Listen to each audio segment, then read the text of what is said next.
She's recently completed a documentary called To the Moon Back that highlights her experience of reconnecting with her mother after growing up in foster care due to her mother's addiction.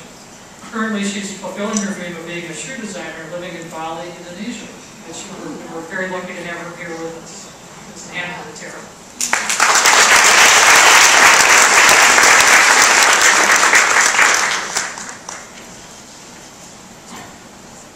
I guess I'll just start off telling a little bit of my life history. I'm from Canada. I was born in 1980. I'm officially 32 now. I was born into a family of substance abuse. My mother was an addict since she was 15, actually, so I've only ever known her as an addict. My father left when I was 3, and at the age of 5, I went into foster homes. And I have 3 brothers. 2 lived in and out of foster homes with me. The other one was raised by his father. And until the age of 11, I went in and out of foster homes, women's shelters. I lived in an orphanage at one point. And then my mother officially signed us over to the government. And so it's my first time speaking.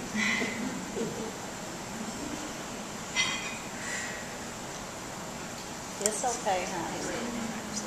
It's okay. You're okay.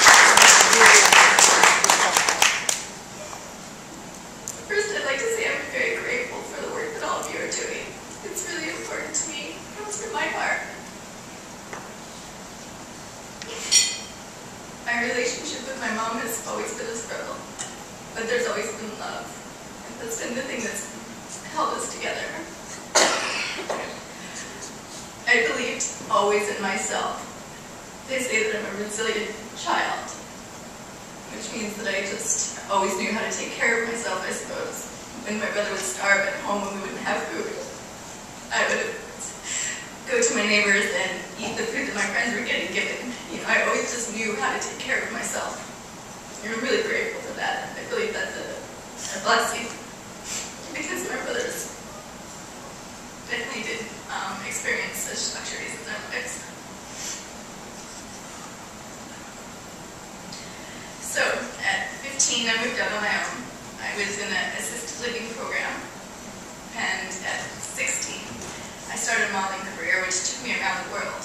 And I worked as an international fashion model, traveling to the most amazing places.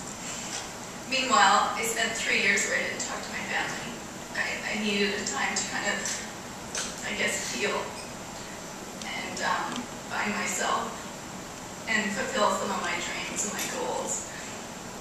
And so I continued doing that. And meanwhile, my mother was in and out of treatment centers and, you know, still living the life of an addict. And at one point, she kind of gave up, I think, and she moved to East Hastings, which is known to be one of the most populated addicts communities in Canada. And she's currently residing there. And in 2004, she called me up, and she said she hit rock bottom. And at that point, I was really blessed because I had a big modeling job. And I got $15,000 out of it. It was the most I ever made. And I'd always had this passion to tell my story. And so I put all my money towards flying home.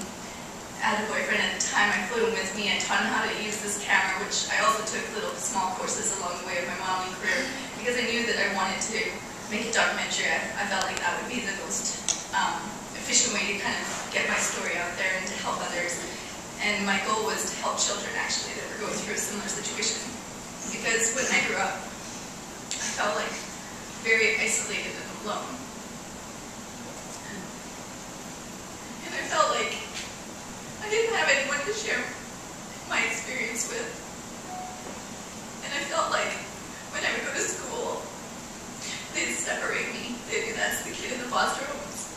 And it was one of the hardest things for me to accept, was that I was different in other people's eyes. And when I would go to my friend's place and they would say, you know, they would treat me like I was a victim, like I needed extra help. And that would really hurt because in my eyes, my mom wasn't anything less than anyone else's mom.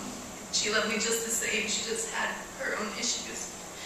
And I couldn't understand why people would want to treat me like I was a victim, because I was so happy. And so, in 2004, I flew home, and I started this documentary with my mom. And really, it was understand her life, to just hear her side of her story.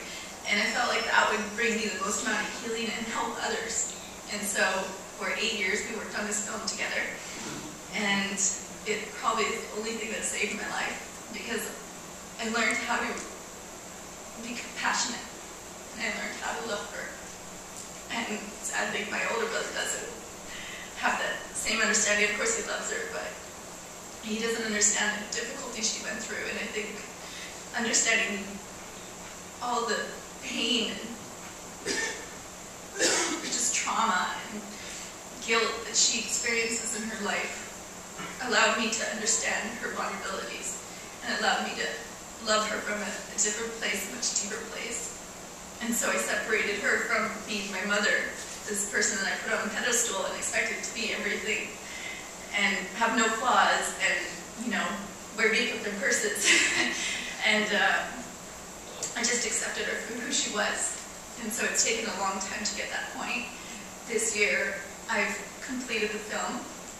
Sadly to say, my mother is passing, but I think it's a part of the experience. And at some point, everyone's parents pass, and, you know, I've been gifted with so many beautiful years with her. And so, I guess that's my story. And on a note, I did continue following my dreams, and